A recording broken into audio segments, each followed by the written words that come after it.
Europe 1, il est 6h47. Europe 1 vous répond avec vous, Jean-Philippe Ballas. Alors oui, je sais, il fait beau, on a envie de vivre dehors, de faire un barbecue, parfois d'aller fumer une cigarette. Mais attention, si vous êtes près de la nature, près d'une forêt, un incendie est si vite arrivé. Bonjour Benoît Hartmann. Bonjour. Porte-parole de France Nature Environnement. On avait envie de vous avoir ce matin sur Europe 1 pour faire le point un peu sur ces incendies. C'est vrai que tous les ans, on fait les mêmes appels aux vacanciers et tous les ans, malgré tout, on a des incendies qui touchent les forêts françaises.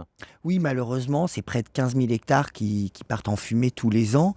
Et on sait que sur ces 15 000 hectares, 98% des départs de feu sont d'origine humaine. Alors, il y a les comportements irresponsables, vous l'évoquiez, le fait d'aller faire un barbecue en forêt en plein été quand la forêt est très très sèche, s'il y a un peu de vent, la moindre étincelle, ça peut partir très vite et c'est dangereux pour les gens, c'est dangereux pour la forêt, c'est aussi le jet de cigarettes mal éteintes. Donc oui, ce sont ces comportements, c'est aussi des comportements criminels, il ne faut pas se le cacher. Pyromane. Oui, pyromane et aussi des intérêts économiques, c'est-à-dire qu'à brûler souvent une forêt, peut-être qu'un jour vous pouvez espérer qu'elle devienne urbanisable et aller construire. Donc on sait que dans les zones où il y a beaucoup de pression immobilière, il y a beaucoup d'incendies. C'est pas un phénomène nouveau et c'est un phénomène qu'on connaît bien en Méditerranée.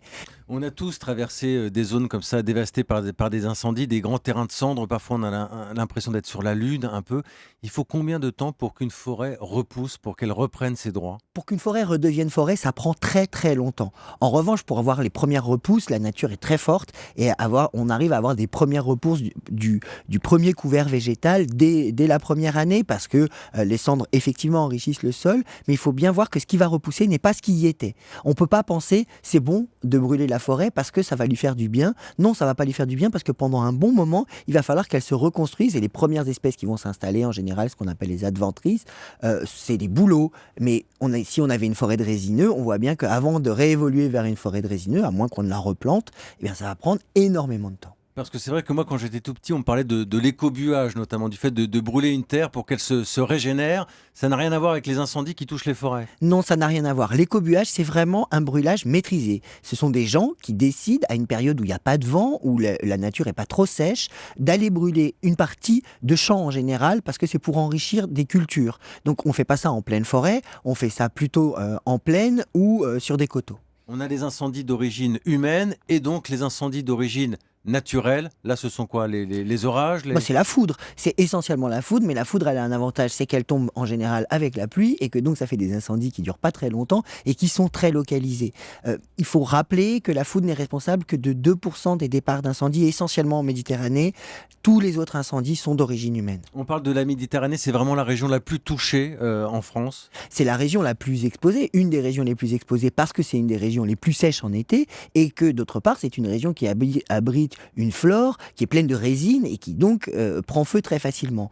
En revanche, c'est aussi une des régions où la nature est le plus adaptée, entre guillemets, à des feux qui sont des feux légers. Un feu rapide qui ne brûle qu'une partie du sous-bois, pour une forêt méditerranéenne normalement constituée, ça n'est pas trop dangereux. Si c'est une forêt méditerranéenne qui est très peuplée, comme elle l'est actuellement, exposée à une pression anthropique très forte, malheureusement, ça lui fait des gros dégâts. Il y a beaucoup d'espèces menacées par les incendies, dont En on fait, parle peu. Les espèces qui sont menacées, ce sont celles qui n'ont pas le temps de fuir. Les oiseaux ont le temps de fuir, un certain nombre d'espèces ont le temps de fuir. Celles qui n'ont pas le temps de fuir meurent. Malheureusement, la tortue d'Hermann, par exemple, est tellement rare en Méditerranée que quand on a même une faible population qui disparaît, c'est dangereux pour l'espèce. Heureusement, on n'a pas beaucoup d'espèces pour lesquelles c'est le cas. Benoît Hartmann, on est toujours étonné quand il y a un incendie de voir des maisons dans la garrigue, dans la campagne. On se dit mais comment elles sont arrivées là ? Comment les gens n'ont pas pensé qu'il y avait un risque d'incendie, que leur maison soit encerclée ? Alors en fait, le comment elles sont arrivées là, on ne se le pose pas tellement parce que l'aspiration des Français à vivre soit les pieds dans l'eau, soit en pleine nature, soit en forêt,